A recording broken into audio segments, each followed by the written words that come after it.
আমন্ত্রণ ২১-এর রাতে আমাদের আজকের বিষয় কেমন কাটলো সরকারের হানিমুন পিরিয়ড। আজকে আমাদের সঙ্গে উপস্থিত আছেন রাষ্ট্রবিজ্ঞানী অধ্যাপক ডক্টর দিলেরা চৌধুরী। আপনাকে স্বাগত জানাচ্ছি আপা ২১-এর রাতে। Thank you. Welcome your most. আমাদের সঙ্গে আছেন আন্তর্জাতিক সম্পর্ক বিশ্লেষক অধ্যাপক এম শাহিদুজ্জামান। স্যার, আপনাকেও ২১-এর রাতে স্বাগত জানাচ্ছি। আজকে আমাদের সৌভাগ্য যে আজকে আমরা আপনাদের মতন দুজন বড় বড় আলোচক আমরা পেয়েছি। আমি আপাকে দিয়ে শুরু করতে চাই। আপা, কেমন কাটলো সরকারের হানিমুন পিরিয়ড? এই যেমন একটি প্রশ্ন আছে, এর পাশাপাশি আমরা আন্তর্জাতিক ক্ষেত্রে দেখছি যে ভারত বাংলাদেশের মধ্যে একটি হঠাৎ করেই টানাপোড়েন দেখছি। দুদিন আগে দেখলাম যে সব কিছু একটু ভালো ভালো একটু সব প্রস্তুতি শেষ, প্রধানমন্ত্রী তারেক রহমান যাবেন, এরকম একটি আলোচনা দেখলাম। আবার গতকালকে আমরা দেখছি যে অনুকূল পরিবেশ নেই, দু ধরনের। আমি শুরুতেই সরকারের কেমন কাটলো ৬ মাস, কিভাবে দেখছেন আপনারা আসলে বিষয়টা? আমি তো একটু আগেই আপনার ইয়েদের সঙ্গে কথা বলছিলাম, রিপোর্টারের সঙ্গে। এই সরকারটা দেখেন আপনার ক্ষমতায় এসেছে একটা অভ্যুত্থানের পরে, এবং এই অভ্যুত্থানের পরে যে সরকার আছে তার কাছে কিন্তু মানুষের অনেক বেশি প্রত্যাশা থাকে। মানে যত কিছু তাদের ক্ষোভ, বেদনা, আশা, ভরসা সব কিছু মনে করে যে সরকার শেষ ঠিক করে দেবে। তো সুতরাং ওভারনাইট তো কোনো কিছু করা যায় না। এই সরকার আপনার খুব একটা ক্রিটিক্যাল টাইমে আপনার ক্ষমতায় এসেছে, এবং এই সরকারের আপনার সামনে বহুবিধ আপনার চ্যালেঞ্জ, বহুবিধ ইন্টারন্যাশনাল, ন্যাশনাল সব ব্যাপারে। তো সেদিক থেকে আমার মনে হয় যে সরকার এখনও গোছানোর চেষ্টা করছে, ঠিকমতো গুছিয়ে উঠতে পারে নাই বলে আমার মনে হয়। কারণ এক্স্যাক্টলি সরকারের লিডারশিপটা কে দিচ্ছে সেটা কিন্তু অস্পষ্ট। মনে হচ্ছে একটা গ্রুপ, একটা অ্যাপারেটাস প্রাইম মিনিস্টারকে ঘিরে আপনার কাজগুলি করছে, যার জন্য আপনার মনে হয় যে যে যে সমস্ত মানে প্রত্যাশা লোকে মানে আশা করেছিল তার মধ্যে অনেক ঘাটতি পড়ে যাচ্ছে। প্রথমত হলেন ধরেন সামাজিক সুরক্ষার ব্যাপারে কতগুলি পদক্ষেপ নিয়েছেন, সেগুলি আমরা মনে করি যে সরকারের একটা ভালো উদ্যোগ। কিন্তু এটা কিভাবে আপনার যে আপনার প্রশাসনিক যে একটা কাঠামো সেটা তৈরি হয়নি এখনো। তো সুতরাং এটা কার্যকর করতে গেলে আপনার সফল হবে কি না হবে না এটা নিয়ে আপনার চিন্তা ভাবনার অনেক অবকাশ রয়েছে। কিন্তু আমি মনে করি এটা সামাজিক সুরক্ষার জন্য, কৃষকদের জন্য, প্রান্তিক জনগোষ্ঠীর জন্য ভালো পদক্ষেপ। কিন্তু যে ব্যাপারে সবচেয়ে বেশি হতাশার বোধ করছি আমরা, সেটা হলো যে প্রায় 4 কোটির মতো শুনেছি আমরা, ফিগারটা জানি না, কেউ 4 বলে, কেউ 5 বলে, আপনার তরুণ, শিক্ষিত তরুণ বেকার। এবং বিএনপি কিন্তু তাদের যে ইশতেহার, সে ইশতেহার না শুধু, ওনাদের বাণিজ্য মন্ত্রী তিনি ইলেকশনের আগে বলেছিলেন যে আমরা 1 কোটি লোকের কর্মসংস্থান করব 6 মাসের ভিতরে। 6 মাস কি 1 বছর, খুব শর্ট টাইমের ভিতরে। কিন্তু সেরকম কোনো উদ্যোগ তো দেখছি না। কেমন করে এইদেরকে চাকরি দেবে, কর্মসংস্থান করবে, সেরকম কোনো পজিটিভ কোনো স্টেপ এখন পর্যন্ত দেখতে পাচ্ছি না। এটা একটা হতাশার ব্যাপার। কারণ এই তরুণ প্রজন্ম যেটা আশা করেছিল যে তাদের আপনার সংস্থান হবে, কর্মসংস্থান হবে, সেটা যদি সরকার আপনার 6 মাস কেটে গেছে এখন পর্যন্ত সেরকম কোনো পদক্ষেপ নেওয়া হয়নি, এই ক্ষোভটা আপনার জমতে থাকবে। সে ক্ষোভের বহিঃপ্রকাশ সরকারের জন্য ভালো হবে না। আর একটা জিনিস হলো যে যেই অভ্যুত্থানটা হয়েছিল বৈষম্যহীন মানে বাংলাদেশের জন্য, কিন্তু আমরা দেখতে পাচ্ছি যে সরকার আপনার বিভিন্ন প্রতিষ্ঠানে, সরকারি বেসরকারি জায়গায় আপনার দলীয় লোকদেরকে আপনার আপনার নিয়োগ দিচ্ছে। নিয়োগ দিচ্ছে ঠিক আছে, দলীয় লোক। এবং অনেকে বলে, আমি সেটা একটু আশ্চর্যই হয়ে যাই, যে আমেরিকাতেও তো এরকম হয়। আমেরিকা গভর্নমেন্ট চেঞ্জ হলে এরকমভাবে আপনার দলীয় লোকদের, কিন্তু আমেরিকান সিস্টেম আর পার্লামেন্টারি সিস্টেম তো এক নয়। আমেরিকাতে যখন আপনার প্রেসিডেন্টের ইলেকশন হয়, প্রেসিডেন্ট যখন আপনার অন্য একজন প্রেসিডেন্ট আছে, উনি ওনার ক্যাবিনেট এবং অ্যাডভাইসার নিজের দলের লোকদেরকে নিয়ে আসেন। আপনি বিভিন্ন প্রতিষ্ঠানের নিয়োগ অথবা আপনার ব্যুরোক্রেসির ভিতরে নিয়োগ, চুক্তিভিত্তিক এটসেট্রা এটসেট্রা, এগুলি আমেরিকাতে তো আনহার্ড অফ। আমেরিকান সিস্টেম সম্বন্ধে তাদের লোকের ভুল ধারণা। প্রেসিডেন্ট তাদের নিজের লোকজনকে নিয়ে আসে তার নিজের ক্যাবিনেট এবং অ্যাডভাইসার করার জন্য, এইটুকুই। এটা একটা বৈষম্য। আর একটা বৈষম্য যেটা দেখে, যেটা আমার না তুলে ধরলেই হয় না, সেটা হলো দেখেন এই অভ্যুত্থানে শত শত নারী আপনার অংশগ্রহণ করেছে। বলতে গেলে তারা সামনের জি, সারিতে সামনেই ছিল। ছিলেন। শুধু তাই না, আপনার যখন এই গত 5 আগস্টে যখন ডকুমেন্টারিগুলি দেখাচ্ছিল, আমি নতুন করে আবার জি। দেখছিলাম যে আপনার এই যে আমাদের নারী শিক্ষার্থীরা, তারা রীতিমতো স্লোগান দিচ্ছে আপনার স্টেজের উপর দাঁড়িয়ে। কিন্তু আপনি যখন জুলাই সনদটা করলেন, আবার তাদেরকে আপনার বৈষম্যহীন রাষ্ট্র গড়ার পরিবর্তে এমন বৈষম্য করলেন না নারীদের আপনার রাজনৈতিক এম্পাওয়ারমেন্ট অর্থাৎ পলিটিক্যাল এম্পাওয়ারমেন্টের ব্যাপারে। এটা অত্যন্ত হতাশাজনক। কারণ কোনো গণতন্ত্র আপনি কমপ্লিট হয় না যদি আপনার 50% পপুলেশনকে আপনাদেরকে রাজনীতিতে অংশগ্রহণ করতে বাধাগ্রস্ত করে। তো এটাও একটা হতাশার ব্যাপার এবং বিরাট হতাশার ব্যাপার বলে আমি মনে করি। আর হতাশা হলো আপনার আইন শৃঙ্খলা, সেটা তো সবাই জানে, আপনিও জানেন। আইন শৃঙ্খলার অবস্থা খুব খারাপ। আইন শৃঙ্খলা, চাঁদাবাজি, যতই আপনার সরকার বলুক না কেন যে চাঁদাবাজি আমাদের লোকরা করছে না। আমাকে সেদিন দুজন বলল যে জানেন চাঁদাবাজি কিন্তু শিবির করছে। আমি বললাম কেন? বলাকার সামনে যে মারামারিটা হলো, ওটা তো 2 দল ছাত্রদল, আমরা সবাই দেখলাম। ও দেখি শিবির আসলো কোথায়? শিবিরের ঘাড়ে দোষ দেওয়ার চেষ্টা করছে। তো আইন শৃঙ্খলার অবস্থা খুবই খারাপ। আপনার চাঁদাবাজি খুবই প্রকট, দুর্নীতি আগের চেয়ে বেড়েছে বলে সবাই বলছে এবং আমিও সেটা মনে করি। পদের জন্য আপনার কোটি কোটি টাকা খরচ করে আপনার বদলি, নিয়োগ, এগুলি চলছে।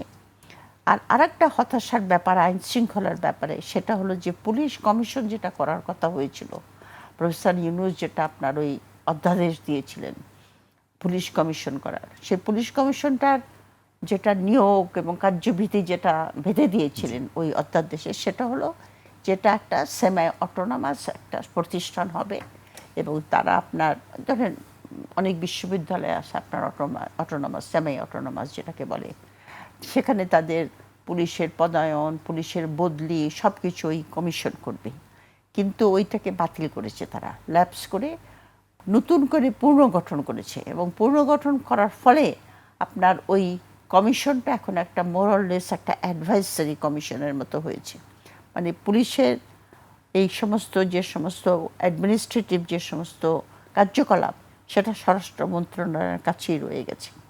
তো এটা রয়ে গেলে পরে তো পুলিশ আপনার যদি আবার সরকারি পুলিশ হয়, তাহলে তো আপনার আইন শৃঙ্খলা, বিশেষ করে যদি আপনার কোটি কোটি টাকা খরচ করে লোকে যদি ওসির নিয়োগ নেয়, অথবা আমরা শুনেছি আরও বড় বড় অফিসাররা আপনার টাকা দিয়ে মানে নিয়োগ দিচ্ছেন, তো তারা তো সরকারের হয়ে কাজ করবে। আপনি আইন শৃঙ্খলা কী করে রক্ষা করবেন? এগুলি সবই আপনার জুলাইয়ের স্পিরিটের, জুলাইয়ের যে স্বপ্ন, তার ইয়েতে। তবে যে কথা বললাম যে যেহেতু এই সরকার আপনার 6 মাসের মধ্যে আমরা তাদেরকে পুরোপুরি অ্যাসেস করতে পারছি না, কারণ একটা খুব ক্রিটিক্যাল টাইমে তারা ক্ষমতা নিয়েছে। তবে আমার সরকারের প্রতি যেটা অনুরোধ থাকবে, সেটা হলো যে সরকার যদি স্মুথলি রাষ্ট্রকে গঠন করতে চায় এবং চালাতে চায়, তাহলে তারা জাতীয় ঐক্যটা ধরে রাখার জন্য আপনার জুলাই সনদ এবং গণভোটটাকে অচিরেই মেনে নেওয়া উচিত। জি আপা, আপনার কাছে আবারও আসবো। আপনার বক্তব্য শুনছিলাম, আমরা স্যারের কাছে আসতে চাই। স্যার, আপনার কাছে আমরা বেশ কিছু হতাশা এবং কিছু পরামর্শ আমরা শুনছিলাম। আমি একটু পররাষ্ট্রনীতির দিকে একটু দৃষ্টি দিতে চাই। আজকেও সরকারের পক্ষ থেকে বলা হয়েছে যে বাংলাদেশ নতজানু পররাষ্ট্রনীতি থেকে বেরিয়ে এসেছে। সম্প্রতি আমরা সেই বিষয়গুলো দেখতেও পাচ্ছি। স্যার, আপনার কাছে কি মনে হয় পররাষ্ট্রনীতির ক্ষেত্রে বাংলাদেশ কোন অবস্থানে আছে? ধন্যবাদ। প্রথমে আমি ম্যাডাম ডিলারা চৌধুরীকে আমার শ্রদ্ধা নিবেদন করছি এবং বেশ কিছুদিন, অনেক দিন পর তার সাথে আজকে এই প্রোগ্রামে আসতে পেরে নিজেকে সম্মানিত বোধ করছি। Thank you.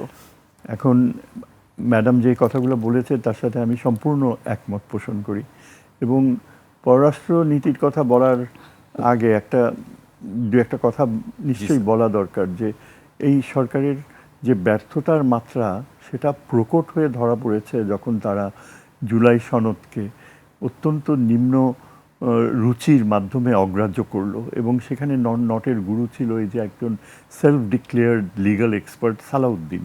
সে স্বরাষ্ট্রমন্ত্রী হয়ে এই যে পার্লামেন্টে উঠে এত মিডিয়কার, সুযোগ সন্ধানী, নিম্নরুচির যে ব্যাখ্যাগুলো দিত, যেমন ধরেন লেটেস্ট এই কিছুদিন আগে যে প্রেসিডেন্ট ইলেকশনের হওয়ার কথা, সেখানে এই আর্টিকেল 70 প্রসঙ্গ নিয়ে তিনি বলছেন যে আমাদেরকে এখানে সংবিধান পুঙ্খানুপুঙ্খ ফলো করতে হবে, মানে যেটা আর কি তাদের স্বার্থে আর্টিকেল 70টাকে প্রয়োগ করতে পারে, পুঙ্খানুপুঙ্খ প্রয়োগ করতে হবে। কিন্তু আমি এটা বলতে পারি যে তিনি বলছেন যে ইলেকশনের পরে সংসদে এসে তখন সংস্কারের ব্যাপারে আমরা পূর্ণ, মানে আমাদের যখন ওই সাধ্য, ওই উদ্দেশ্য সাধন করা হবে তখন আমরা দেখব।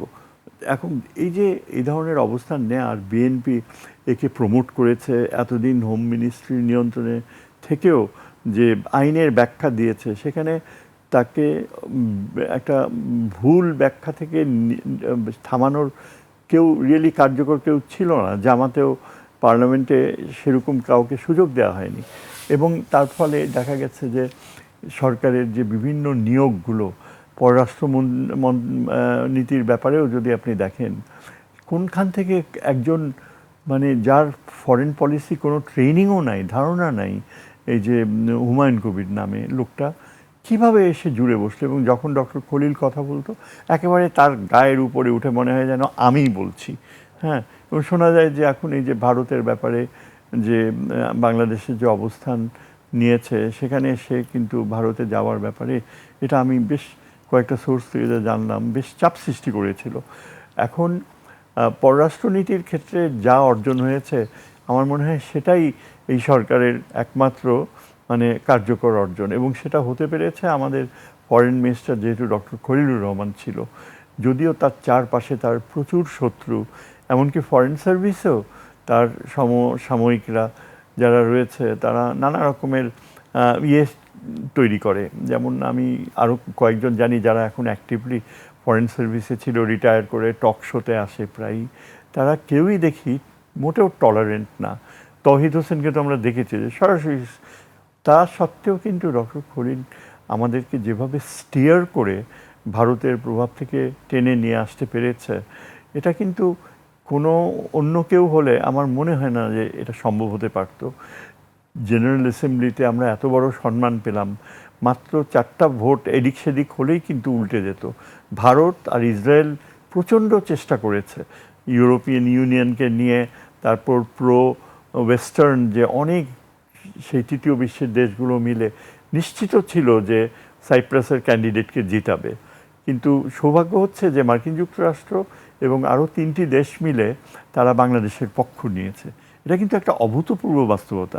আমেরিকানরা বাই অল মিনস সাইপ্রাসের পক্ষেই থাকার কথা, কিন্তু আমরা তো দেখলাম যে ডক্টর খলিলের উপর মার্কিন যুক্তরাষ্ট্রের এত গভীর একটা আস্থা রয়েছে, সেটা কিন্তু ওই সেই ট্রেড নেগোসিয়েশনসের সময় থেকেই গড়ে উঠেছে, যার ফলে ভারত ও তার ইসরায়েলি লবি পরাজিত হলো। বাংলাদেশের জন্য একটা বিরল সম্মান। এবং এই যে জেনারেল অ্যাসেম্বলিতে ডক্টর খলিল যাচ্ছে, আমার সুযোগ হয়েছে তার সাথে মাঝে দু একবার কথা বলার, আলোচনা করার। তিনি বললেন যে বাংলাদেশে তিনি তার যে দায়িত্ব সেটাকে কোনোভাবেই নেগলেক্ট করবে না, এবং আগামী দিনগুলোতে এটাই ইম্পর্ট্যান্ট।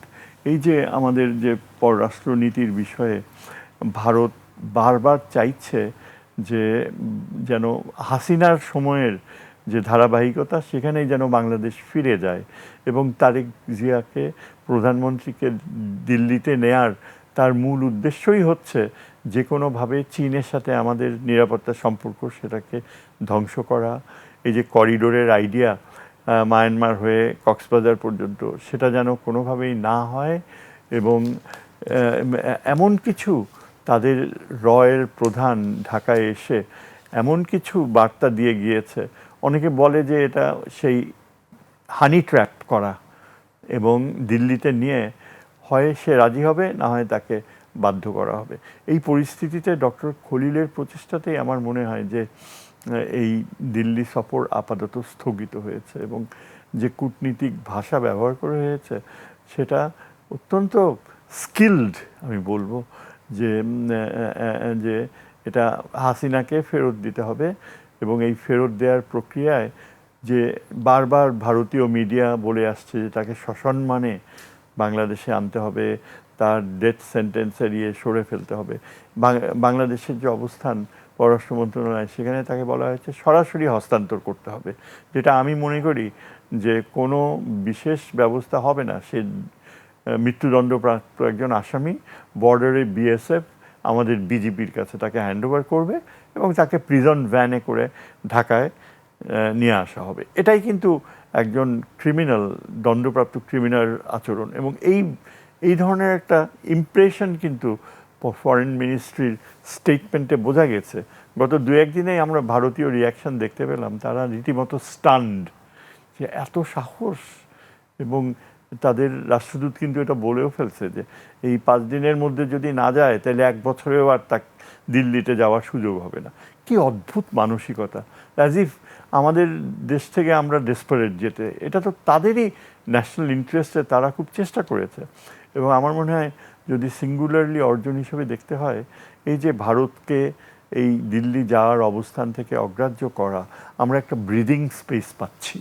এই ব্রিদিং স্পেসটা খুবই দরকার, কেননা চীনের সাথে যেসব চুক্তি করার প্রক্রিয়ায় নিয়ে আমরা খুবই আনন্দিত ছিলাম, এখন শোনা যাচ্ছে যে সেগুলো আমলাতান্ত্রিক আলমারিতে বক্সবন্দি করে রাখা হয়েছে। এখন আমাদের এখন এই সময়টায়, সামনের দিনগুলোয় যখন আমরা জেনারেল অ্যাসেম্বলিতে আমাদের প্রেসিডেন্ট হওয়ার সুযোগ হয়েছে, একটা ব্যাপক প্রভাব রাখা সম্ভব হবে।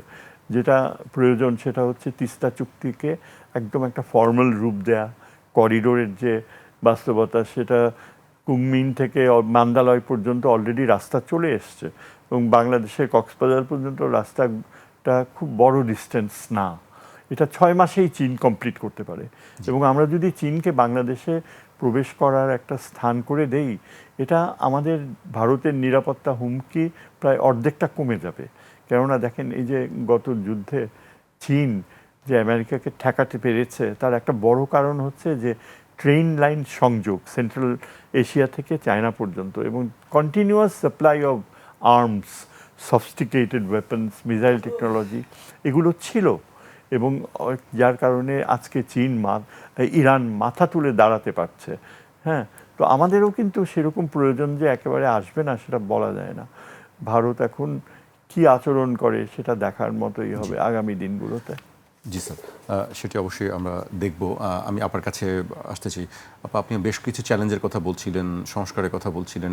এই মুহূর্তে সবচেয়ে বড় যে বিষয়টি আমরা দেখছি যে সরকারের পক্ষ থেকেও সেটি স্বীকার করা হচ্ছে যে বিদ্যুতের একটি বড় চ্যালেঞ্জ, বিদ্যুৎ, গ্যাস, ঢাকা এবং ঢাকার বাইরের মানুষের সমস্যাটি প্রকট আকার ধারণ করেছে। এই বিষয়টি আসলে আপনি কিভাবে দেখছেন? আপনার কাছে উত্তর দেওয়ার আগে আমি একটু অবশ্যই পররাষ্ট্রনীতি, উনি তো এক্সপার্ট, আমি সেটার উপর কোনো কমেন্ট করতে চাই না। তবে আমি একটা কথা এখানে বলতে চাই, সেটা হলো দেখেন, বাংলাদেশ যেটা আমাদের জিওপলিটিক্যাল মানে লোকেশন, এটা কিন্তু যদি আমরা ভালো মতো ব্যবহার করতে পারি, তাহলে কিন্তু বাংলাদেশ, ওই যে আমরা সবসময় সিঙ্গাপুর বলি, আমরা সিঙ্গাপুর হয়ে যাব। কিন্তু বাংলাদেশের অ্যাজ এ স্টেট, বাংলাদেশের এই যে আপনার 3টা বৃহৎ শক্তি, বঙ্গোপসাগরকে নিয়েই কিন্তু আপনার এই কনফ্লিক্টটা, যে বঙ্গোপসাগরকে আপনার, কারণ বঙ্গোপসাগর is gateway to Indian Ocean. আর ইন্ডিয়ান ওশান কিন্তু এখন ওই যে গ্লোবাল যেটা আপনার পাওয়ার সেন্টার, সেটা আটলান্টিক থেকে এখন ইন্ডিয়ান ওশানে চলে এসছে বাই 21st সেঞ্চুরি। সুতরাং ইন্ডিয়ান ওশানের গেটওয়ে হলো আপনার বঙ্গোপসাগর। এবং আপনি জানেন জিও পলিটিক্স, আমারও তো আপনার সঙ্গে, আপনি সবই জানেন, আপনার ব্রিজ বিটুইন সাউথ আর অল দ্যাট। কিন্তু আপনার এই 3টা বৃহৎ শক্তি, চীন, ইন্ডিয়া এবং আমেরিকা, এই 3টা শক্তির ভারসাম্য আপনার বজায় রাখা, মানে কোনো ব্লকের সঙ্গে যেন আমরা অ্যাটাচড হয়ে না যাই। আমাদের থাকতে হবে আপনার মাল্টি অ্যালাইনমেন্ট, যেটাকে আমি মনে করি আমার ব্যক্তিগত যেটা তো সেটা করার মতো ক্যাপাসিটি বাংলাদেশ স্টেটের আছে কিনা, এটি একটি প্রশ্ন। কারণ প্রশ্নটা হলো যে উনি অনেকবার বেশি ভালো বলতে পারবেন যে একটা দেশের আপনার নট অনলি আপনার ন্যাশনাল পলিটিক্সের ব্যাপার, কিন্তু আপনার পররাষ্ট্রনীতি সাকসেসফুল পররাষ্ট্রনীতি আপনার করতে হলে আপনার কতগুলি উপাদানের দরকার হয়। এই উপাদানের প্রথম শর্ত হলো যে আপনার পলিটিক্যাল স্টেবিলিটি এবং একটা জাতীয় ঐক্য, আপনার একটা গ্রাসরুট ডেমোক্রেসির দরকার হয়, যেখানে সেখানে একটা জাতি এক কাঠা, যে আমরা এইটা আমাদের রাষ্ট্রের জন্য স্বার্থর জন্য দরকার। আমার প্রো ইন্ডিয়ানও হতে হবে না, প্রো আমেরিকানও হতে হবে না, কিছু না। কিন্তু আমাদের দেশে কিন্তু সেই ইয়েটা আছে, কনসেনসাসটা আছে।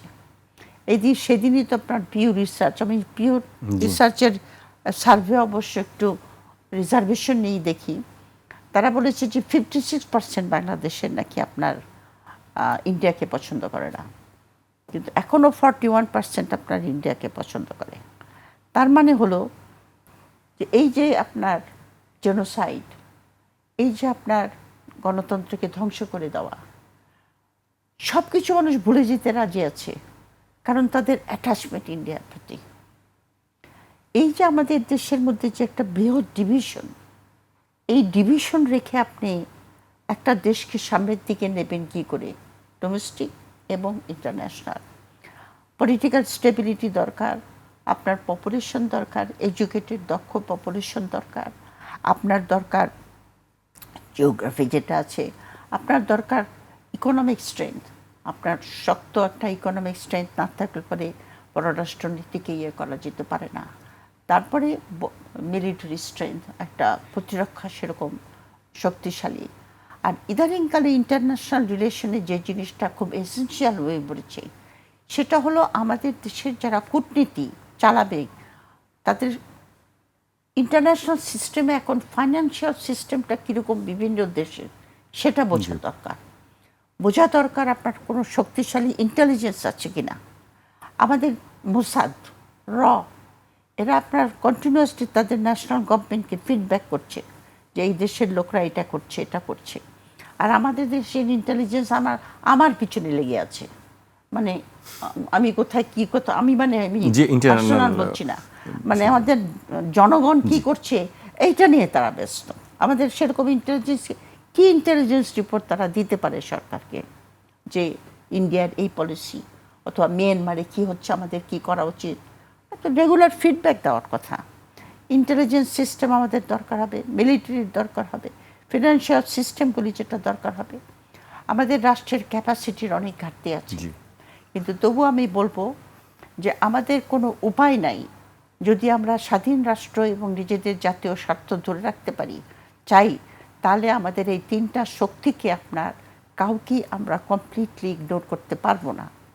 আর ইন্ডিয়ার ব্যাপারে যেটা উনি বলেছেন সেটা আমি স্বীকার করি যে ইন্ডিয়ানদের একটা অ্যাটিটিউড আছে, তারা খুব লুক ডাউন করে বাংলাদেশকে এবং বাংলাদেশের পপুলেশনকে। সেটি পিউ জরিপেও এসেছে যে বাংলাদেশের মানুষকে তারা খুব নেতিবাচক খারাপভাবে দেখে। এটা একটা হিস্টোরিক্যাল কারণ আছে, কারণ তারা মনে করে যে আমরা লোয়ার কাস্ট থেকে কনভার্ট হয়েছি, বুঝেছ? যেটা আপনার ওই ভদ্রলোকের নাম জানি কি, ওই যে biography of an Indian of an unknown Indian, Neeraj Chowdhury তার বইতে লিখেছে। তো দেখেন না ভাষাগুলি কীরকম। অমিত শাহ বলেছে এরা সব উইপোকা, উইপোকাগুলিকে ঝেঁটিয়ে বঙ্গোপসাগরে ফেলে দিতে হবে।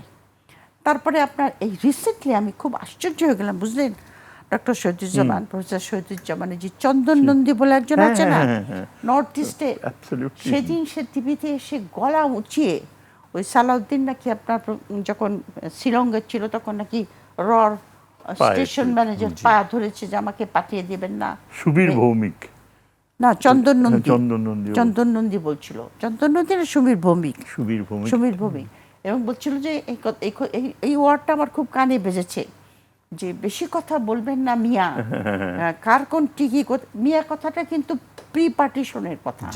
প্রি পার্টিশনে যখন মুসলমানরা কেবল লেখাপড়া শিক্ষা শুরু করেছে, একটু মাথা তুলেছে, তখন তাদেরকে টিটকারি মেরে বলতো কি মিয়া তুমি কোথা থেকে আসলে, মিয়া কথাটা এখনো ব্যবহার করছে।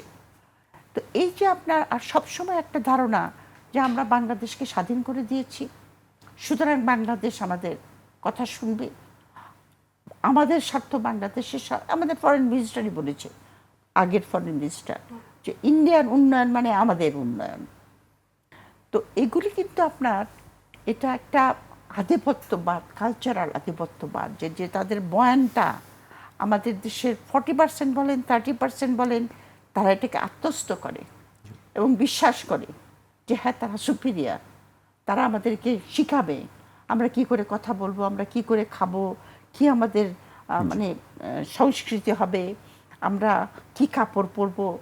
এই যে আপনার মনস্তত্ত্ব, এটা খুব সাকসেসফুলি তৈরি করেছে ভারতে। তো আমি বলছি যে প্রাইম মিনিস্টার যে সিদ্ধান্তটা নিয়েছেন, যে উনি কয়েকটা কন্ডিশন দিয়েছেন, যে আপনার শেখ হাসিনাকে ফেরত দিতে হবে, হাদির যারা খুনি এবং ওই যে যারা পালিয়ে গেছে, ওই যে আসাদুজ্জামান কামাল টামাল। তো কথা হলো যে ইন্ডিয়া যদি আমাদের সঙ্গে বন্ধুত্ব চায়, তারা একটা এনভায়রনমেন্ট তৈরি করবে না প্রাইম মিনিস্টারের ভিজিটের জন্য। এনভায়রনমেন্টটা তারা তৈরি করছে না, তারা কিন্তু সে হস্টাইল অ্যাটিচিউডটাই নিয়ে আছে। বলছে তুমি আসো তখন কথা বলা যাবে। কিন্তু আজকে যদি প্রাইম মিনিস্টার যান ইন্ডিয়াতে, একটা জার্নালিস্ট যদি ওনাকে প্রশ্ন করে যে বাংলাদেশের প্রাইম মিনিস্টার কে, শেখ হাসিনা না তুমি? কারণ শেখ হাসিনা তো বলে বেড়াচ্ছে যে সেই প্রাইম মিনিস্টার, সে কোনো রিজাইনই দেয় নাই। তো এনভায়রনমেন্টটা ক্রিয়েট করছে না, কিন্তু প্রেশার দিচ্ছে যেন আমরা যাই। খুবই দুঃখের বিষয়, কারণ আমি মনে করি যে ইন্ডিয়ার সঙ্গে আমাদের একটা স্টেবল নেবারহুড পলিসি, নেবারহুড হওয়া দরকার। এবং এটা শুধু আমাদের উপর চাপিয়ে দিলে চলবে না। এই 50 বছর আমরা দেখেছি ইন্ডিয়া একতরফাভাবে আমাদের কাছ থেকে তাদের স্বার্থ আদায় করে নিয়েছে। তো এখন তাদের আর কোনো দেশ যে জনগণের সঙ্গে বন্ধুত্ব না করে একটা পলিটিক্যাল পার্টির সঙ্গে বন্ধুত্ব করে, এটাও বোধহয় একটা বিরল ঘটনা। যে আওয়ামী লীগই একমাত্র তাদের বন্ধু, বাকি সব কেউ বন্ধু না। এনিওয়ে, তো যাই হোক, এটা হলো উনি যেটা বলেছেন সেটা আমি একটু সাপ্লিমেন্ট করলাম।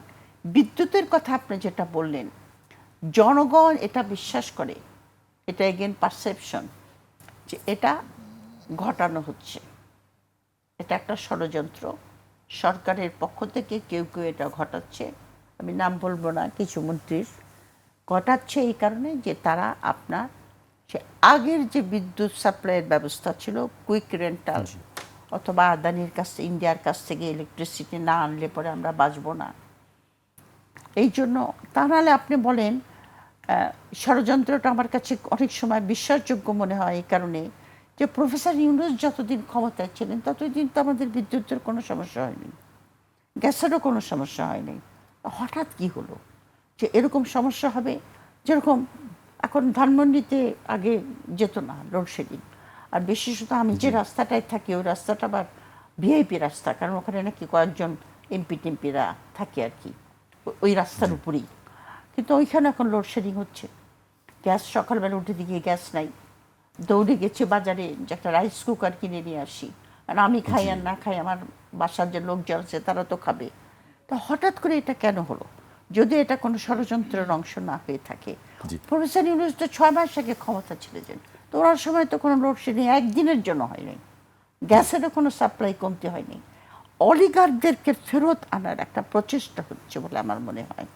জি আপা, আবার আসবো। আমাকে অনেকক্ষণ ধরে বলা হচ্ছে যে বিরতি নেওয়ার জন্য, আমি সময় পাচ্ছি না বিরতির। একটা বিরতিতে যাচ্ছে, আবার ফিরছি আলোচনায়। আপনার মনে হয় না এটা হঠাৎ করে? একদম একটা বিরতি নিচ্ছে, ফিরছি এখনই। স্যাবোটাজ করে খালেদা জিয়ার সময় তো খালেদা জিয়ার সময় সে করেছে। কিভাবে এইরকম লোককে বসায়?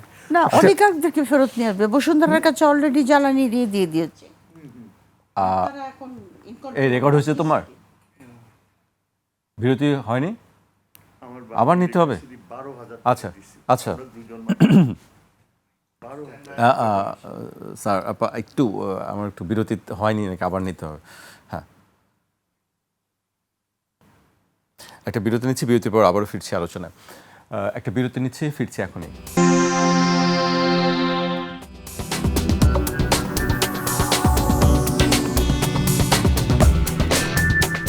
বিরতির পর আবার স্বাগত। আপনারা দেখছেন 21 রাত। আমাদের সঙ্গে আছেন রাষ্ট্রবিজ্ঞানী অধ্যাপক ডক্টর দিলারা চৌধুরী এবং আন্তর্জাতিক সম্পর্ক বিশ্লেষক ডক্টর এম শাহিদুজ্জামান। আমি স্যারকে দিয়ে এই পর্যায়ে শুরু করতে চাই। আপা বেশ কিছু কথা বলছিলেন আমাদেরকে, বিশেষ করে ভারসাম্য রক্ষাটা, কূটনৈতিক ভারসাম্য রক্ষা কীভাবে হবে এবং এটি সক্ষমতা আসলে আমাদের আছে কি না এই মুহূর্তে।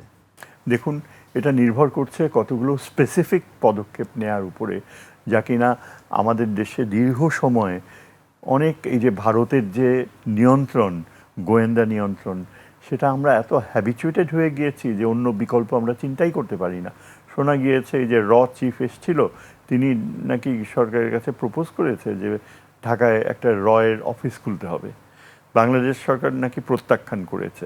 কিন্তু এ ধরনের আস্পর্ধা যে এখনও হয় যে এর অফিস খুলতে হবে, আমি অনেক আগে থেকেই বলে আসছি যে পাকিস্তানের আইএসআইকে বাংলাদেশে অত্যন্ত প্রয়োজনীয়ভাবে প্রতিষ্ঠিত করা দরকার।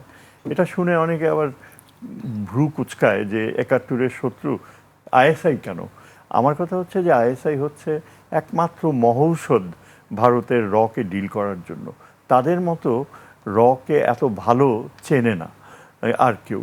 পাকিস্তানের সহযোগিতা আমাদের অত্যন্ত জরুরি, কেননা এখানে ভারতীয় এই যে গোয়েন্দা চক্র, এদেরকে সরানো আর প্লাস ভারতের দিল্লিতে একটা শক এফেক্ট আনা, যে তারা হতভম্ব হয়ে যায়। একবার আইএসআই প্রধান নাকি বাংলাদেশে এসেছিল, তখন কি বিরাট হইচই শুরু করছে ইন্ডিয়া যে কিভাবে ঢাকায় আসতে পারে, কেন আসতে পারে। এটা এই যে মানসিকতা, তারা যে বাংলাদেশকে একটা রাজ্যর মতো মনে করে, যে চিফ মিনিস্টার, এই বিশাল চিন্তাধারাটা হয়েছে হাসিনার সময়ের কারণে। সো আমার প্রথম বিয়ে হচ্ছে যে পাকিস্তানের সাথে আমাদের একটা বিশেষ সম্পর্ক গড়ে তোলা হয়েছে সময়, আপনার ইউনূস সাহেবের সময়, এবং এটা কন্টিনিউ করছিল। এবং এটার এই ধারাবাহিকতা যেন বন্ধ না হয়। আমাদের বিউরোক্রেটসরা পাকিস্তানে যায় ট্রেনিংয়ের জন্য, পাকিস্তান সরকার খরচ বহন করছে। ইতিহাসের ব্যাখ্যা যেন ঠিক মতো হয়, আমাদের স্বার্থ আমরা দেখব। ভারত যে বলে অখণ্ড ভারতের ধারণা, সেটাকে একদম মানে চুরমার করে দিতে হলে আমাদেরকে এই বিশ্বাসে আসতে হবে যে ভারতের যে বর্তমান জিওপলিটিক্যাল স্ট্রাকচার, এটা স্থায়ী না, এটা স্থায়ী থাকা সম্ভব না। তার জন্য আমাদের যে ইনভলভ হতে হবে তা না, ভারতের ইন্টারনাল যে কন্ট্রাডিকশনসগুলা, বর্ণ বৈষম্যবাদ থেকে শুরু করে এই যে উন্মাদনা, ধর্মীয় উন্মাদনা, যেখানে তারা একেবারে মানে ইসলাম ধর্ম ও মসজিদ ভাঙার নগ্ন প্রচেষ্টা, এটা ভারতের অখণ্ডতাকে রাখা আমার মনে হয় অনেক ডিফিকাল্ট হয়ে যাবে, স্পেশালি নর্থ ইস্টের ব্যাপারে। সুতরাং আমার যেটা মনে হয়, ম্যাডামের সাথে আমি হয়তো কিছুটা দ্বিমত করে বলবো যে পররাষ্ট্রনীতির বেলায় আমাদেরকে একটা অত্যন্ত নির্ভরশীল কোলিশন বা মিত্রতা, অ্যালায়েন্সের সম্পর্কে যেতে হবে। বিভিন্ন দেশ, যেমন ধরেন ইভেন পাকিস্তান থেকে নিয়ে দক্ষিণ পূর্ব এশিয়ার দেশগুলো, মিডল ইস্টের দেশগুলো, এরা কিন্তু চীনের আতঙ্ক ছিল ওদের মধ্যে। অনেক আইল্যান্ডস চীন ক্লেইম করে ইস্ট এশিয়াতে, এবং মার্কিন যুক্তরাষ্ট্রের সাথে মিত্রতা থাকার কারণেই কিন্তু আমেরিকান পলিসি চীনকে প্রতিরোধ করেছে। এমনকি জাপান, যা সেকেন্ড ওয়ার্ল্ড ওয়ারে আমেরিকার সাথে যুদ্ধ করছে, জাপান কখনো চায় না যে মার্কিন বাহিনী জাপান ছেড়ে যাক। চীনও কিন্তু এটা সমর্থন করে যে জাপানে আমেরিকান আর্মি থাকাটা স্টেবিলিটির জন্য প্রয়োজন, কোরিয়াতে থাকাতেও। তো আমি যেটা বলতে চাই সেটা হচ্ছে এই যে আমরা যেখানে একটা অত্যন্ত হোস্টাইল দেশ ভারত, যা আগে কখনো আমাদের অখণ্ডতা নিয়ে প্রশ্ন তুলে নাই, তাদের আরএসএস এখন সরাসরি দাবি করছে যে বাংলাদেশের দুটো অংশ আলাদা করে ফেলতে হবে। এইরকম প্রক্রিয়া তারা প্রিপারেশন নিচ্ছে সামরিক দিক থেকে, এবং কোনোভাবেই চীনকে যে আমরা আমন্ত্রণ করব আমাদের নিরাপত্তা ব্যবস্থা, এটা চায় না। সমস্ত কিছু ইঙ্গিত করে যে বাংলাদেশের অখণ্ডতাকে ভারত কোনো দিনই ভবিষ্যতে মেনে নেবে না। আমি একটু যোগ করি, একটি কথা সবসময় বলা যায় বা আড্ডায় আলোচনায় বলা হয় যে এই নাখোশ হবে, সে নাখোশ হবে, যুক্তরাষ্ট্র, চীন, ভারত, এই নাখোশ হওয়ার কথাটা আমরা শুনি। আরেকটি কথা এখন হচ্ছে যে ভারত মানে অসন্তুষ্ট হতে পারে প্রধানমন্ত্রী তারেক রহমান সফরে না গেলে, এটার বলে কেন, বা এটা আসলে কি হতে পারে আমাদের মানুষের একটি প্রশ্ন। এই দীর্ঘ 16 বছর ধরে ভারত যে গড়ে তুলেছে একটা ক্লায়েন্ট স্টেটের প্রক্রিয়া, সেই ক্লায়েন্ট স্টেটের প্রক্রিয়া তারা শেষ পর্যন্ত চেষ্টা করবে যে ওই ধারাবাহিক, কারণ তাদের বিশ্বাস হচ্ছে যে তারেক রহমানকে তারাই বসিয়েছে ক্ষমতায়, তাদেরই গ্রিন সিগন্যাল না পেলে তারেক রহমান লন্ডন থেকে আসতো না। এবং এখানে যে কি গোপন যোগাযোগ হয়েছে বা এই যে ভারতপন্থী কিছু বিএনপি নেতারা রয়েছে, তারা এমনভাবে চাপ দেয়, আমরা সবাই জানি যে তারা কে কে, না হয় নাম বলার প্রয়োজন নেই, কিন্তু এদের চাপে এখন এই প্রধানমন্ত্রী অনেকটা অসহায় হয়েছিল। আরেকটা ব্যাপার হচ্ছে যে তার বুদ্ধিমত্তা, জ্ঞান, এই ব্যাপারে অনেক আমি না চাইলেও আমার মধ্যে সন্দেহ দানা বেঁধে উঠেছে। কারণ তার চারপাশে এত নিম্নরুচির বিভিন্ন লোককে অ্যাপয়েন্টমেন্ট দেওয়া হয়েছে। আপনি চিন্তা করেন, এই যে মন্ত্রী পর্যায়ে যে সালাউদ্দিন, নাম বলে ফেললাম, যে কতখানি ধ্বংস করেছে বাংলাদেশের এই যে স্থায়িত্ব নিরাপত্তা ব্যবস্থাকে। এখন আমার কথা হচ্ছে যে এখানে তার পিতার সাথে তার কোনো মিলই আমি খুঁজে পাই না। তার পিতা যখন জীবিত ছিলেন অত্যন্ত জ্ঞানী গুণী মানুষদেরকে পাশে রাখতেন। প্রফেসর শামসুল হক ছিলেন ঢাকা ইউনিভার্সিটির ভিসি এক সময়, তার মেন্টর ফরেন পলিসিতে। তারপর আপনার ডক্টর এম এন হুদা ছিলেন, আরও অনেকে ছিল, যদু মিয়া ছিলেন, এরা অত্যন্ত অভিজ্ঞ লার্নেড স্কলার। জিয়া কিন্তু শিখতে চাইতো, জানতে চাইতো, যার কারণে একটা অসম্ভব সিচুয়েশনে তিনি ভারতের সাথে একটা দূরত্ব স্থাপন করতে পেরেছিলেন, চীনের সাথে সম্পর্ক। কিন্তু তারেক রহমানের দিকে তাকালে আমি ঠিক বিপরীতটা দেখতে পাই। তার চারপাশে যারা রয়েছে অ্যাবসলিউটলি, মানে কি বলবো, আর অ্যাডজেক্টিভস না ইউজ করাই ভালো, কিন্তু এরা কখনো বাংলাদেশের প্রোগ্রেস আনতে পারবে না। তাদের মূল দায়িত্ব হচ্ছে নিজের ব্যক্তিগত স্বার্থকে সমৃদ্ধ করা। সুতরাং এটা থেকে বের হয়ে আসতে হলে আমার মনে হয় একমাত্র আমি একজনকেই দেখি, হয়তো আপনি বলবেন যে আমি বায়াস, ডক্টর খলিলুর রহমানকে আমি যা দেখলাম তার সম্পর্কে আমার ধারণা হচ্ছে যে ভারতকে কোনো অবস্থাতেই প্রশ্রয় উনি দিবেন না। এখন এই এই এই প্রয়াসে আমাদের এখন উচিত হবে যে আমরা যেন সুস্পষ্টভাবে মিত্রতার বন্ধনে যাই। চীনের সাথে সেটা সম্ভব। চীন আমাদেরকে অফার করেছে, আমাদের সোভারেনিটি রক্ষা করার বেলায় চীন যে কোনো অবস্থায় আমাদের পাশে দাঁড়াবে, এইরকম ভাষা কিন্তু চীন আগে কখনো ব্যবহার করেনি। এবং সেখানে যাই থাকুক না কেন, চীনের সাথে আমাদের এই সম্পর্ক, আমি মনে করি না যে আমেরিকা খুব সিরিয়াসলি বাধা দেবে। তারা ভারতের সাথে এখন একটা দূরত্বে চলে গিয়েছে। তাদের চোখে পাকিস্তান একটা নির্ভরশীল মিত্র, এবং Pakistan is the best example কিভাবে আপনি ব্যালেন্স করবেন আমেরিকা আর চায়নাকে। জি স্যার, আমি আপনার কাছে আসতে চাই। আমরা আন্তর্জাতিক অঙ্গনের কথা শুনছিলাম, দেশের আরেকটি বিষয় নিয়ে, এই হানিমুন পিরিয়ডে মানে সরকার এবং দল নিয়ে আলোচনা আছে যে অনেক বেশি ঘনিষ্ঠতা কথা বলা হচ্ছে। আপনি কিভাবে মূল্যায়ন করবেন এই 6 মাসে হানিমুন পিরিয়ডে দলের কি অবস্থা? বিএনপি তো আসলে বিএনপির সাংগঠনিক মানে ভিত্তিটা দুর্বল, কিন্তু আওয়ামী লীগের মতো না, সাংগঠনিক শক্তিটা কম আর কি। আর বিএনপির মধ্যে অনেক গ্রুপিং আছে।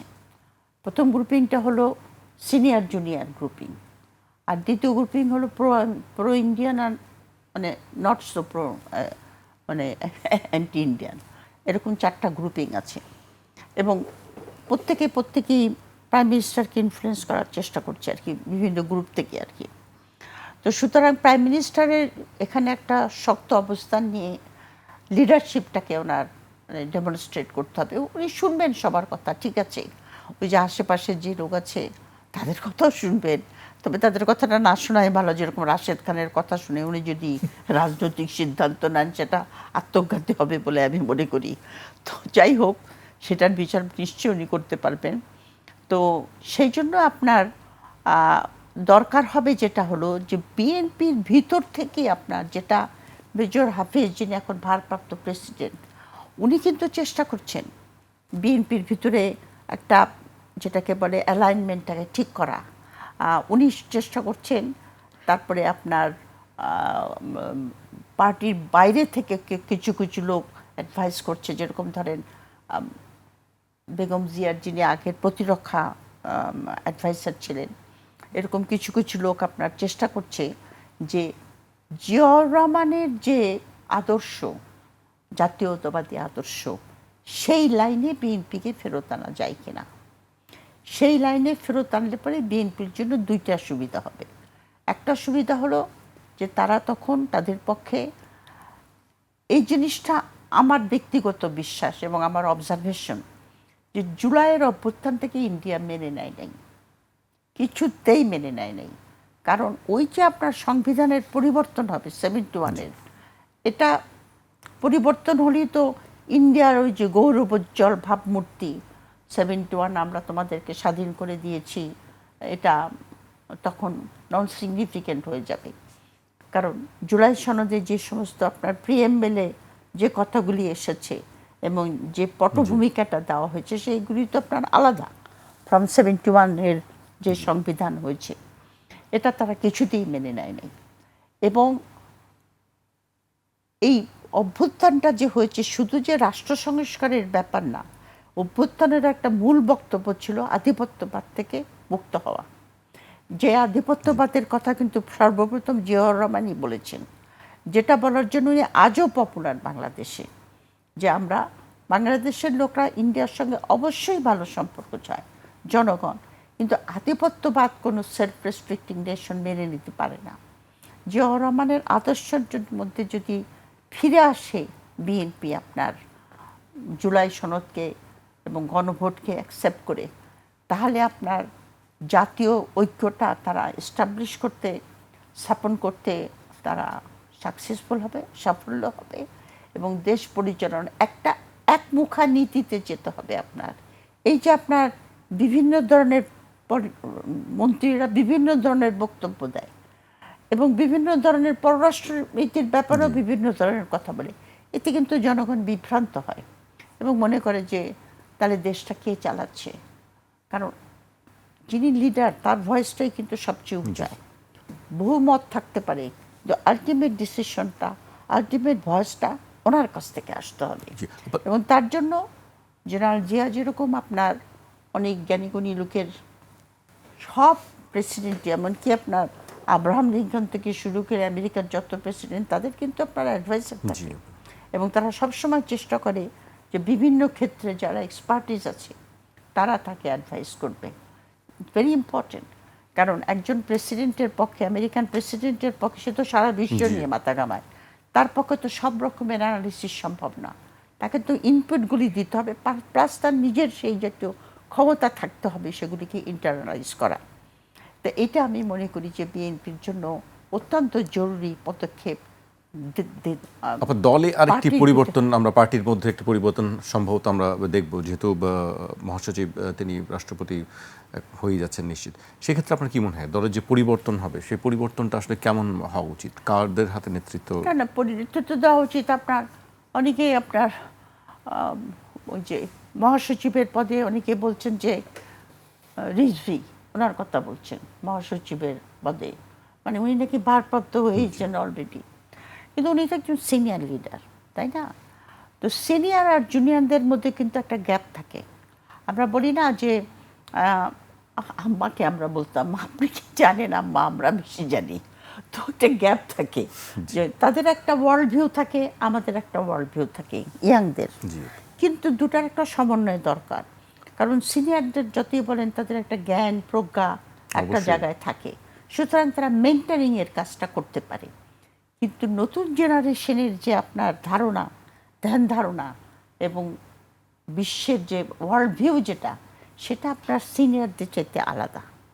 সুতরাং আমি মনে করি যে সমস্ত নেতারা আপনার মিড র্যাঙ্কিং বয়সের দিক থেকে এবং যারা আপনার একদম তৃণমূল থেকে উঠে এসে আপনার এই পর্যায়ে পৌঁছেছে, তাদের মধ্যে থেকে আপনার স্থায়ী কমিটিতে এবং মহাসচিব পদে আসা দরকার, যেটাকে বলা হয় ফ্রেশ ব্লাড দেওয়া দরকার।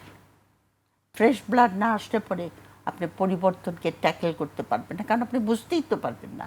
কারণ সিনিয়ররা কিন্তু কন্টিনিউয়াসলি যে এনসিপির ছেলেগুলিকে বেয়াদব বলে, বলে না, বেয়াদব বলে। বেয়াদব কেন হবে? তারা জানে একটা কথা বলে ফেলে। এটা হয়তো আপনি যদি ওই যে আমরা যখন উপন্যাস পড়েছি ছোটোবেলায়, তো আমাদের যে একমাত্র রিক্রিয়েশন ছিল যে একটা সময় নাকি আপনার বাঙালি সমাজে, মানে হিন্দু সমাজের কথা বলেছে আর কি, সেখানে আপনার গুরুজনের সামনে চিরুনি দিয়ে মাথা স্নানটাও আপনার অপরাধ ছিল, বেয়াদবি। সুতরাং তারা নাকি গোসল করে এরকম করে করে করে করে চুল ঠিক করতো, উপন্যাসে পড়েছে জি। না।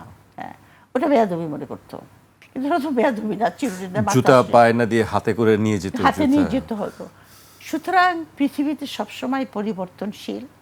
ইয়াংরা যারা এখন আপনার মানে একেবারে এনসিপি নেতাদের কথা বলছি, তারা ইয়াং, তাদের যে ওয়ার্ল্ড ভিউ, সেই ওয়ার্ল্ড ভিউটাকে আপনার যেটাকে বলে ইনকগনিজেস বা সেটা ধারণ করতে হবে। আপা 6 মাস, জি, সেই কারণেই বিএনপির মধ্যে আপনার ইয়াং জেনারেশন আপনার স্থায়ী কমিটি পর্যায়ে মানে নীতি নির্ধারণের পর্যায়ে উঠে আসা প্রয়োজন। আপা একেবারে শেষ, নো রিফ্লেকশন অন দি জি। Older generation. আমি যে আপা নিজে একেবারে older আমার হাতে generation। সময় নেই, একেবারে শেষ করতে বলছে আমাকে আমার প্রোডিউসার। এই 6 মাসে বিরোধী দলের ভূমিকাকে কিভাবে দেখেন আপনি, খুব সংক্ষেপে যদি আপা একটু বলেন। বিরোধী দলের ভূমিকা খুবই হতাশাজনক আমি মনে করি, কারণ তারা একটাই কথা ধরেছে, সেটাও ভালো, যে আপনার গণভোট। তো ঠিক আছে, গণভোটটাকে আমিও মনে প্রাণে চাই যে গণভোটটাকে মেনে নিই, কিন্তু আরও অনেক ইস্যু আছে যেটা নিয়ে তাদের পার্লামেন্টে রীতিমতো হইচই করা উচিত, কিন্তু সেরকম কোনো অ্যাক্টিভিটিস আমি দেখি না। তারা একটা শ্যাডো ক্যাবিনেট করেছে, সেই ক্যাবিনেটে কারা কারা যে মন্ত্রী, এবং সেই মন্ত্রী ধরেন আপনার এডুকেশনের একজন শ্যাডো মিনিস্টার, তার কন্ট্যাক্ট পার্সন কে আছে মিনিস্ট্রিতে, তার তো কন্ট্যাক্ট পার্সন থাকতে হবে মিনিস্ট্রির খবর নেওয়ার জন্য। এগুলোই তো কোনো রকম অ্যাক্টিভিটিস আমি দেখছি না, আমি একটু হতাশই। জি, আমরা হতাশ হতে চাই না। আপনাদেরকে অনেক ধন্যবাদ আমাদেরকে আজকে সময় দেওয়ার জন্য।